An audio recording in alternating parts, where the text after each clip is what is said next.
தமிழக விவசாயிக்கு தக்காளியும் காலிஃபிளவரும் தந்த வேதனை பற்றி நமதுரிமை காக்கும் கட்சியின் கருத்து என்ன? தமிழக விவசாயிகளுக்கு ஏற்படும் அவலம், குறிப்பாக ஒரு விவசாயி தன்னுடைய விளைபொருளுக்கு விலை கிடைக்கவில்லை என்கின்ற காரணத்திற்காக தக்காளியையும் காலிஃபிளவரையும் அந்த விவசாயி விளைந்த நிலத்திலேயே டிராக்டர் போட்டு அழிச்சிருக்கார். அந்த தக்காளியும் காலிஃபிளவரும் ஏதாவது ஒரு ஏழை மக்களுடைய வயிற்றை நிரப்பியிருக்கும் இல்லையா, இதையெல்லாம் மனதில் கொண்டு அரசாங்கம் துரிதமாக செயல்படணும்.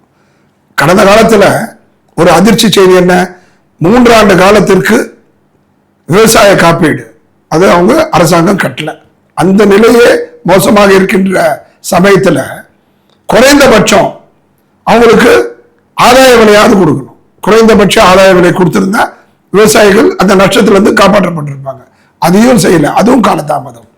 என்ன பண்ணணும், அதிகபட்சமா அந்த தொலைக்காட்சியில் அந்த செய்தி வரும்போது, அந்த நிருபர்களிடம் தெரிந்து கொள்ளும் போது, சோசியல் மீடியா ஃபேஸ்புக் வாட்ஸ்அப் போன்ற தகவல்கள் இருந்து வரும்போது அதை கண்டு உடனடியாக அதை அரசாங்கம் ஒரு சிறப்பு அதிகாரத்தை பயன்படுத்தி அதை கொள்முதல் செய்து அதை ஏழை எளிய மக்களுக்கு தந்திருக்க செய்யணும்.